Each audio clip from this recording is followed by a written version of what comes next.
근데 두 분 그 원세훈 원장 잘 아시잖아요. 예, 저는 그러니까 이제 그 인사가 문제라는 거죠. 그 원세훈 씨는 그냥 국정원하고는 전혀 상관이 없는 서울시에만 있었던 사람인데. 같이 근무하셨었죠. 예. 그리고 뭐 그런 감각도 없고 이제 저 요새 말로 그냥 무대뽀인 사람입니다. 이제 별명은 잘 알다시피 원따로고. 근데 그렇게 다른 분들하고 못 어울렸어요? 뭐 어울리지도 않고 혼자서 그냥 좀 독단적으로 뭐 이렇게 그런 걸 잘 한다는 뜻이겠죠, 원따로가. 근데 이제 MB가 그분을 국정원장으로 임명할 때는 너는 이제 내 말대로 할 거지. 이제 그런 확신을 가지고 임명한 거죠. 그러니까 국정원을 확실하게 다 하겠다. 뭐 그런 뜻으로 임명한 거 아니겠어요? 그러니까 그 임명 자체가 이제 문제를 일으킨 거죠. 그 적절치 않은 사람을 임명한 거죠. 전혀 그런 감각도 없이 그 이런저런 뭐 앞뒤 재지도 않고 그냥 뭐 일을 하는 사람한테 이 일을 맡겼으니까 제대로 되겠어요. 예. 아니 정도원 의원님께서도 정치적 감각이 있으시잖아요. 그때 그 국정원 대선 댓글 개입 문제 수사할 때 최동욱 혼외자 문제라든지 윤석열 당시 이제 부장검사 찍어내리려는데 이럴 때 좀 느낌이 있지 않았어요? 그러니까 그때는 이제 또 박근혜 정부였고요. 예. 박근혜 정부가 이제 자기 정통성에 훼손이 갈까봐 이제 저렇게 나선 모양이다 정도로 생각했지. 좀 전에 정태근 의원이 얘기한 것처럼 국정원이 이렇게 전반적으로 정치 전반에 노골적으로 이렇게 개입했을 거란 생각을 못했죠. 이번 사건이 심각한 이유는 바로 지금 말씀드렸던 것처럼 검찰하고 경찰이 이걸 덮으려고 했다는 데 문제가 있는 거거든요. 과거에도 국정원과 관련된 정치 개입 사건 많이 있었습니다. 그러니까 아주 대표적인 게 대북송금 사건부터 시작해가지고 근데 문제가 벌어지면은 어떻든 야당이 그 문제를 제기하고 국회에서 또 언론에서 추적이 되면서 사법적 처벌로 가면서 이제 개혁으로 나가는 거였거든요. 근데 이번에는 처음에 댓글 사건이 터질 때에 사실은 이제 경찰에서 그거를 이제 덮으려고 노력을 했고 나중에 이제 박근혜 그 정부가 들어선 다음에는 지금 말씀하셨던 것처럼 소위 이제 검찰총장 그리고 수사 담당자에 대한 이 좌천과 이 공직에서 물러나도록 하는 조치가 진행되면서 여기까지 왔다는 거죠. 그래서 앞으로 이게 이제 사후의 정치적 보복 차원이 아니라 적어도 이제 국정원이라는 기관이 정치에 개입하는 것은 절대 안 된다. 법에 나오는 대로 처벌받아야 되고 하지도 못하게 해야 된다. 이게 이제 원칙으로 자리 잡아야 되는 거죠. 그런데 두 분께서는 MB 전 대통령 스타일 잘 알잖아요. 여기에 인사했을 때는 아까 정도원 의원님이 그런 얘기를 했는데 내 시키는 대로 해라. 그러니까 좋게 얘기하면 MB 대통령께서 오랫동안 기업에 계셨잖아요. 그러니까 이제 비즈니스 마인드가 충실하시니까 성과가 중요하게 본 거죠. 그러니까 좋게 얘기하면 실용주의고 나쁘게 얘기하면 이 비즈니스적 성과주의 때문에 거기에 적절한가와 관계없이 사람들을 이제 갖다 쓰게 되는 건데 분명한 것은 특히 이제 이 원세훈 원장 문제도 마찬가지고 그 당시에 인권위원장 문제도 마찬가지고 적어도 우리가 이제 역사 인식이라든지 소위 이제 민주주의 인권 의식을 갖고 판단해야 될 문제에 대해서 상당히 그 의식이 결여돼 있었던 것은 분명하다고 봐야죠. 정도원 의원님, 이게 반민주적이고 불법적이고 비상식적인 일들 아니에요? 블랙리스트에도 개입됐고 민간인 불법 사찰, 댓글 부대 여론 조작. 블랙리스트는 이제 박근혜 정부 때 일이고. 박근혜 정부 때 일이고. 불법 사찰 댓글 부대 이거 MB한테까지 갈까요? 어떻게 할까요? 이렇게 되면 수사 이제 그 TF팀에서 고발했다 그랬단 말이에요. 수사 의뢰하겠다 그랬고. 이제 MB를 겨냥하고 싶겠죠. 현 정부는 MB에 대해서 한이 맺혀 있잖아요. 그 노무현 전 대통령이 MB 정부 때 결국 수사받다가 서가신 거 아닙니까? 그러니까 이제 정치 보복이 없다고 말할 수는 없어요. 제가 볼 때는. 그런데 이제 MB가 또 굉장히 뭐라 그럴까 신중하고 아주 뭐 좀 영리하다 그럴까? 그러니까 이제 빠져나갈 구멍을 다 만들어 놓고 일하는 사람이에요. 그러니까 이게 직접 엮기에는 이렇게 쉽지는 않아 보여요. 그러니까 이제 흔히 하는 우리가 같이 일을 해봤지만은 책임은 다 밑에 사람한테 이렇게 넘기는 스타일이거든요. 근데 국정원장이 이걸 독단적으로 했다고 볼 수 있어요? 저는 결국은 이제 원세훈 전 원장이 어떻게 진술하느냐에 따라 달린 문제라고 보여지거든요. 그러니까 통상은 이런 일이 벌어지면 뭐 보고 예를 들면 자기들이 결과적인 그 일한 거에 대한 보고서는 올리지만 뭐 이런 걸 협의하지 않는다라고 하면서 소위 이제 주군에 대한 의리를 지키려고 노력하는 게 통상의 관계라고 봐야죠. 예. 근데 이제 원세훈 전 원장이 어떻게 진술할 것인지에 대해서는 저희도 예측 불가다라고. 스타일을 잘 아시잖아요, 원세훈.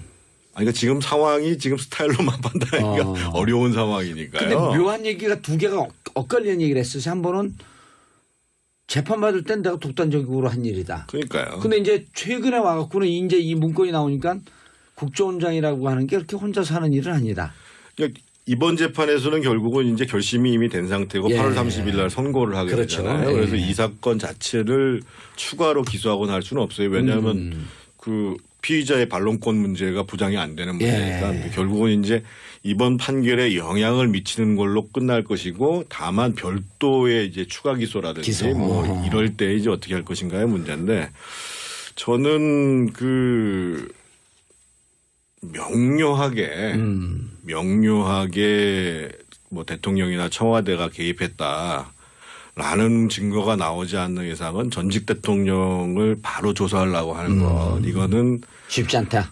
쉽지도 않고 바람직하지 않다라는 거죠. 그러니까 예전에 과거에 우리 전직 대통령이 조사를 받은 사례가 많이 있지 않습니까? 그렇죠. 예를 들면 뭐 전두환 노태우 정부는 당연히 구속이 됐던 경우고 그리고 이제 노무현 대통령 그 수사하다가 문제가 됐던 건데 그래서 적어도 그러니까 이번에 예를 들면 박근혜 대통령은 명료하게 문제가 됐으니까. 그렇죠. 그래서 전직 대통령이 책임져야 될 명료한 자료 증거가 나왔을 때는 불가피한 문제지만 그렇지 않을 때는 상당히 대통령에 대한 조사는 신중할 필요가 있다. 그리고 원세훈 전 국정원장도 바로 그렇게 직접적으로 증언하기는 쉽지 않을 것이다. 저는 뭐 그렇게 봅니다. 알겠습니다. 자, 샵 1035 단문 50원 장문 100원 보수의 품격 정도원 의원 정태원 의원과 함께하고 계십니다. 한미라님 국정원이 왜 이런 일까지 벌이는 건지 도저히 이해할 수 없습니다. 3304님 정도님을 위해 고심한 삼행시를 올립니다. 정말로 투말하면 잔소리 언제나 바른말 정말로 따봉. 야, 따봉이다 정말. 삼행시 정말 심했다. 팬클럽에서 보는 거 아니에요 이거? 알바인데요. 정도원 댓글 부대요? 네. 자, 2140님, 정태근 의원님, 곰돌이처럼 푸근해요. 정치쇼의 마성의 꿀성대. 그런데 정도원 의원님, 네. 조사는 불가피하겠죠? 그러겠죠. 이제 새롭게 이제 그 중앙지검에서 윤석열 지검장이 직접 수사를 지휘한다는 그런 기사가 나오고 있지 않아요? 그러니까 이제 굉장히 이를 판을 크게 벌릴 것 같은데요. 그러니까 조사가 불가피한 이유가요. 저는 이번 과정을 통해서 이제 국정원의 잘못된 관행이 되풀이 되는 것들이 정말로 끝나야 된다고 생각하거든요. 역대 대통령이 계속 처음에는 안 하겠다고 그러면서 자꾸만 유혹을 느끼는 거예요. 그렇게 민주화 인권에 충실했던 김대중 대통령조차도 나중에 이제 이 도청 문제 옥매였단 말이에요. 그래서 이번에 완전히 끌어버리는 계기가 되기 위해서라도 철저하게 조사가 돼야 되고 또 한 가지는 지금 이 정도 국정원이면 사실은 일을 제대로 하는 게 아니라 아주 촌발 날리는 거거든요. 다 드러나는 거거단 말이에요. 그렇죠. 그럼 외국에서 우리 국정원 한국의 최고 정보기관을 판단할 때 도대체 쟤들은 어떤 수준이냐. 쟤들하고 우리가 협의를 해야 되냐. 그러니까 국가 안보나 국가 안위를 위해서도 도저히 이렇게 수준이 안 되는 짓을 하고 있는 정보기관이 도움이 안 된다는 거예요. 아마 제가 보기에는 이 정도 수준이면 웬만한 우방국의 정보기관이 니들하고는 정보공유가 좀 곤란하다. 니들 알아서 해라. 거의 이 수준이라고 봐야 되는 거예요. 그러니까 그렇게 보니까 심각하네. 적폐를 청산하는가 동시에 국정원이 제대로 된 역량과 역할을 할 수 있게 위해서도 이번에 분명히 정리를 해야죠. 국정원이라고 하면은 보통 다른 나라 그 정보기관하고 정보공유를 하잖아요. 그럼요. 근데 이런 사건을 보면은 신뢰가 완전히 떨어졌다? 떨어진 정도가 아니라 뭐 같이 못할 것 같은데요. 그러니까 정치나 선거에 개입을 해도 좀 수준 높게 해야지. 무슨 댓글 부대 이런 진짜 치졸하게 짝이 없는 방식으로 이제 하고 앉았고. 그래서 궁금한 게 자. 국정원이 국내 정치에 개입하지 않는다. 그럼 사람들이 이제 좀 헷갈리는 부분이 있어요. 그럼 정보 취합도 안 할 거냐? 그 어디에서 경계를 봐야 되는 거예요? 그러니까 간단한 겁니다. 그러니까 국정원 개혁이나 검찰 개혁이나 사실 복잡할 거 없어요. 대통령이 권력자가 야 검찰 너 내 눈치 보지 말고 니네들 일 그냥 똑바로 해. 국정원 니네들 내 눈치 말고 일 똑바로 할 일 다 잘해. 그게 검찰 개혁입니다. 꼭 권력자가 개입을 하기 때문에 사적으로 이용하기 때문에 그게 저 이상하게 저 왜곡되고 이상한 일들 벌이고 그러는 거죠. 그러니까 결국 대통령 하기 나름입니다. 근데 이번에 지금 봉도사님 말씀에 조금 문제가 있는데요. 예를 들면 검찰이나 경찰에서는 범죄와 관련된 정보를 수집을 하는 겁니다. 국정원은 실제로 국가와 안위와 관련된 정보를 수집하는 거고 국정원이 예를 들면 뭐 정태근이라는 국회의원이 뭐 이런 거 발언 생각하고 있다더라. 지금 나와 있던 것처럼 뭐 손학규는 이렇고 우상호는 이렇고 안철수는 이렇고 그런 정보를 국정원에서 왜 취합을 해요? 국정원의 업무가 아니라는 거죠. 아니 이제 정보 그 보통 기관의 국정원 요원들이 파견 나오잖아요. 그걸 왜 나오냐고요. 그 이번 파견 안 나오겠다 이제까지 그랬거든요. 사실은 IO라고 한 사람들이 그러니까 뭐 좀 센 데 가서는 들폼 잡지만 약한 데 가잖아요. 그러니까 삼시사방에 다 가 있단 말이에요. 완전히 무슨 갑질하죠. 보건복지부에도 가 있고 지방의 자치단체도 가고 그러는데 그 사람들의 눈치를 왜 봐야 되냐고요. 근데 눈치를 보게 만들어요. 왜? 보고서를 이렇게 써가지고 여기 문제가 있는 식으로 보고서를 쓰면 국정원에서 취합해서 또 그거를 그중에 몇 개 골라가지고 청와대에 보낸단 말이에요. 그러니까 자기들이 전혀 자기들 할 일이 아닌데 예를 들면 공직자에 대한 감찰은 누가 합니까? 감사원에서 하면 되는 거예요. 그게 범죄다. 라고 감사원에서 고발하든지 범죄를 인식하면 경찰이나 검찰이 하든지 하면 되는 문제예요. 그러니까 재밌는 얘기가 국정원에서 서울시도 나왔을 거 아니에요? 그 사람하고 원세훈 이제 전 원장하고 친했을 거 아니에요? 서울시 오래 있었으니까. 5급입니다. 이제 원세훈은 국정을 모르니까 그 친구한테 의존하는 거예요. 그래서 국정원장 가서 그 친구를 4급으로 비서실에 데려다가 모든 걸 그 친구한테 다 맡기거나 의뢰하는 거예요. 그래서 그 친구가 국정원의 실세가 됩니다. 4급이. 인사를 다 하고 나중에 그 친구가 문제가 됐어요. 그러니까 얼마나 한심한 겁니까 이게. 그런 지경이에요. 사실관계를 들으니까 정말 한심하네요. 그러니까 저희가 그 예를 들면 노무현 대통령 말기에 김만복이라는 분이 국정원장 했잖아요. 근데 그때부터 시작해가지고요. 국정원의 수준이라는 게 도저히 상상하기 어려울 정도로 그런 데에다가 왜 우리가 그건 1조 원에 가까운 예산을 들여가지고 그것도 상당수는 특수활동비라고 해서 어디다 쓰는지도 모르잖아요. 그렇죠. 이렇게 하면 안 되는 겁니다. 연 9천억 정도가 특수활동비인데 그중에 반이 국정원에 갔다는 거 아니에요? 그러니까요. 그래서 앞으로 어떤 대통령 또는 뭐 그 권력 시스템이 바뀌어서 내각제가 되든 어떻게 됐든 저는 이 정보기관 특히 우리 같이 분단하에 있는 최고 정보기관의 수장을 정말 잘 인선하는 것이 중요하고 그 수장이 된 사람은 권력을 위해서가 아니라 나라를 위해서 일해야죠. 나라를 위해서. 알겠습니다. 각 기관에 파견대에 나와 있던 국정원 요원들 그거 다 다시 불러들이고 파견하지 않겠다라고 이제 송 원장이 그랬거든요. 그게 정상적이다. 당연하죠. 필요 없다. 여러 번 그랬어요. 정권마다. 근데 그게 그 이행이 안 된 거죠. 이번에 되겠죠. 이번에는. 여기 예를 들면 뭐 1년에 30억 썼다고 그러는데요. 그거 갖지 말고 이 컴퓨터 요즘 AI 시대인데 온라인에 그 제대로 정보를 분석할 수 있는 시스템을 갖다 놓는 게 낫죠. 그렇죠. 그 요원들 나가고 그 수공업적으로 그 정보 가져오는 것보다도 하는 거죠. 이제 아날로그식으로 일을 하는 거죠. 자, 알겠습니다. 박종숙님 정치쇼는 왜 다시 듣기 안 되나요? 자, 고릴라 앱 다운받으셨어요. 상단에 고릴라 팟을 누르시면 바로 들으실 수 있습니다. 지난번에도 한번 말씀을 나눴는데 정도원 의원님 안철수 전 대표 당대표 출마 그때 아주 혹평을 하셨었는데 근데 출마해요 결국? 그러니까 이제 이분은 본인을 잘 모르는 것 같아요. 제가 볼 때는 이미 이제 지는 해도 아니고 지는 달이거든요. 그러니까 이제 국민으로부터 각광을 받다가 그동안 여러 번 이제 실망을 주고 이제 거의 사라져가는 분입니다. 근데 뭐 다시 출마한다니까 이제 본인의 착각이라고 저는 보는데 결국 뭐 당 대표가 될지는 뭐 몰라도 그 국민의 당은 이제 이상하게 되는 거죠. 그 자기 자신을 정확하게 이렇게 모른다는 게 얼마나 많은 사람을 피곤하게 만드는지를 보여주고 있는 좋은 예인 것 같아요.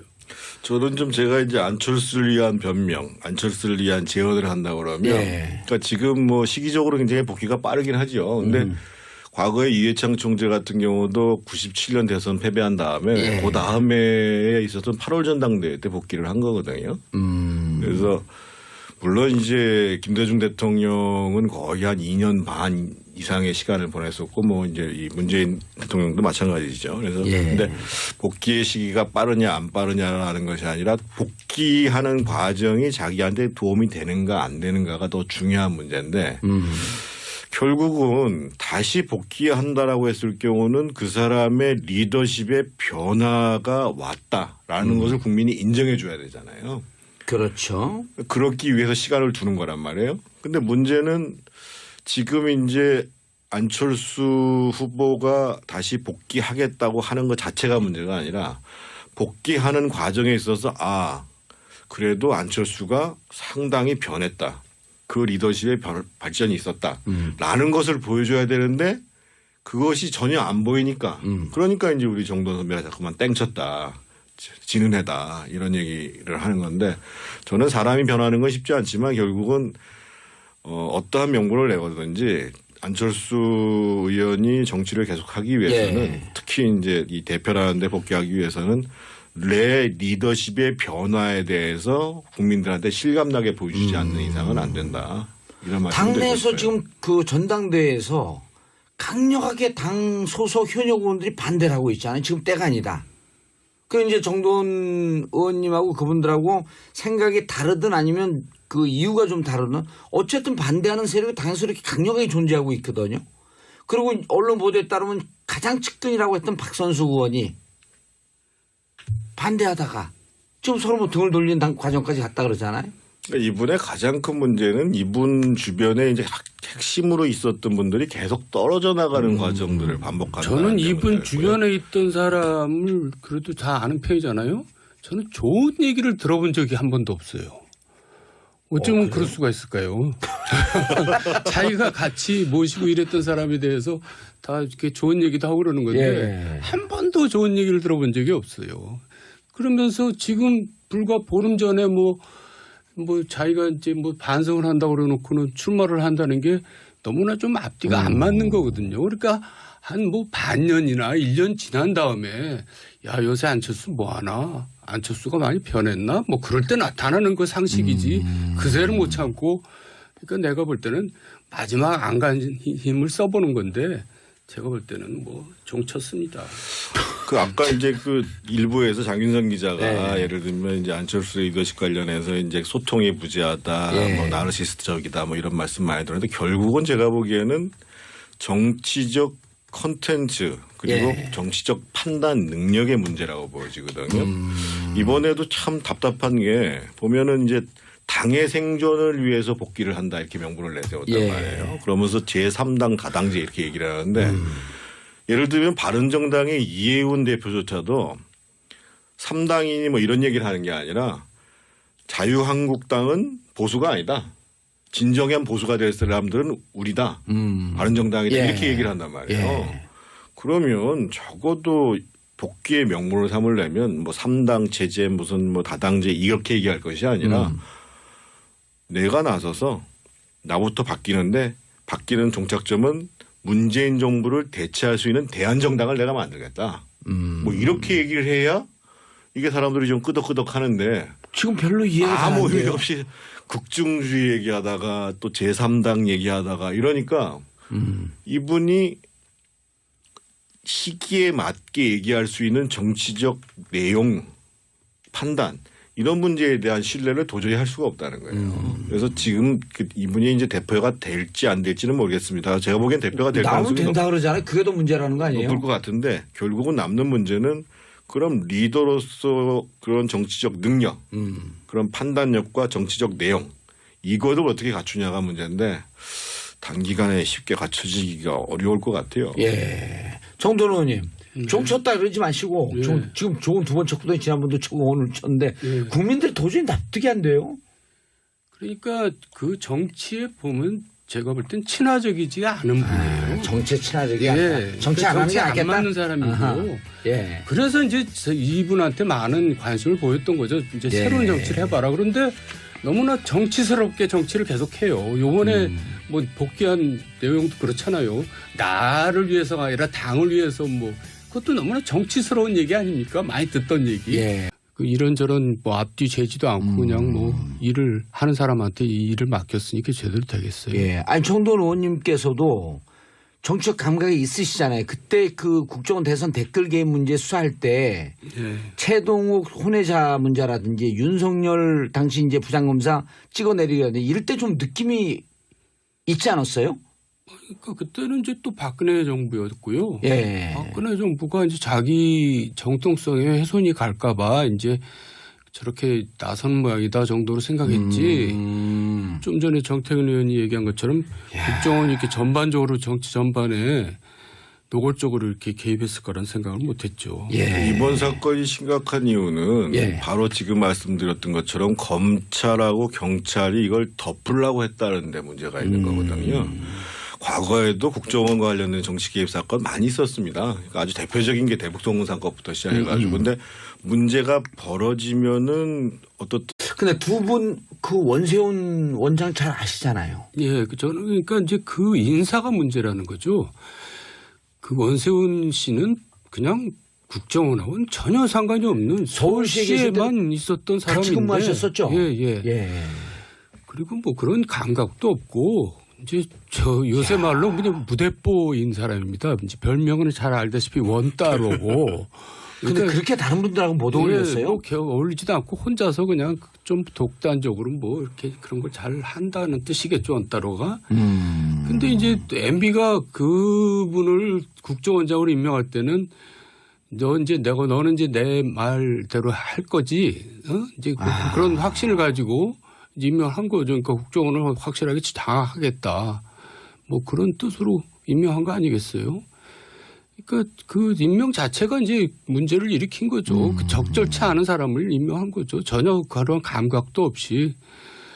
야당이 그 문제를 제기하고 국회에서 또 언론에서 추적이 되면서 사법적 처벌로 가면서 이제 개혁으로 나가는 거였거든요. 근데 이번에는 처음에 댓글 사건이 터질 때에 사실은 이제 경찰에서 그거를 이제 덮으려고 노력을 했고 나중에 이제 박근혜 그 정부가 들어선 다음에는 지금 말씀하셨던 것처럼 소위 이제 검찰총장 그리고 수사 담당자에 대한 이 좌천과 이 공직에서 물러나도록 하는 조치가 진행되면서 여기까지 왔다는 거죠.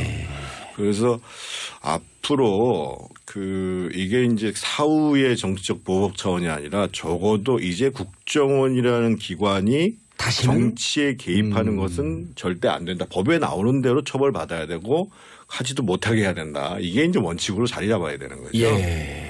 그런데 두 분께서는 MB 전 대통령 스타일 잘 알잖아요.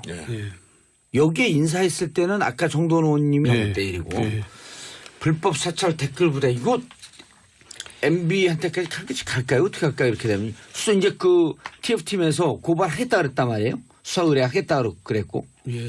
이제 MB를 겨냥하고 싶겠죠. 현 정부는 MB에 대해서 한이 맺혀 있잖아요. 그 노무현 전 대통령이 MB 정부 때 결국 수사받다가 서가신 거 아닙니까? 그러니까 이제 정치 보복이 없다고 말할 수는 없어요. 제가 볼 때는. 그런데 이제 MB가 또 굉장히 뭐라 그럴까 신중하고 아주 뭐 좀 영리하다 그럴까? 그러니까 이제 빠져나갈 구멍을 다 만들어 놓고 일하는 사람이에요. 그러니까 이게 직접 엮기에는 그렇게 쉽지는 않아 보여요. 그러니까 이제 흔히 하는 우리가 같이 일을 해봤지만은 책임은 다 밑에 사람한테 이렇게 넘기는 스타일이거든요. 근데 국정원장이 이걸 독단적으로 했다고 볼 수 있어요? 저는 결국은 이제 원세훈 전 의원이 그런 얘기를 했는데 내 시키는 대로 해라. 그러니까 좋게 얘기하면 MB 대통령께서 오랫동안 기업에 계셨잖아요. 예. 그러니까 이제 비즈니스 마인드가 충실하시니까 성과가 중요하게 본 거죠. 그러니까 예. 좋게 얘기하면 실용주의고 나쁘게 얘기하면 이 비즈니스적 성과주의 때문에 거기에 적절한가와 관계없이 예. 사람들을 이제 갖다 쓰게 되는 건데 분명한 것은 특히 이제 이 원세훈 원장 문제도 마찬가지고 그 당시에 인권위원장 문제도 마찬가지고 적어도 우리가 이제 역사 인식이라든지 소위 이제 민주주의 인권 의식을 갖고 판단해야 될 문제에 대해서 상당히 그 의식이 결여돼 있었던 것은 분명하다고 봐야죠. 정돈 의원님, 네. 이게 반민주적이고 불법적이고 비상식적인 일들 아니에요? 네. 블랙리스트에도 개입됐고 민간 불법 사찰, 댓글 부대 여론 조작.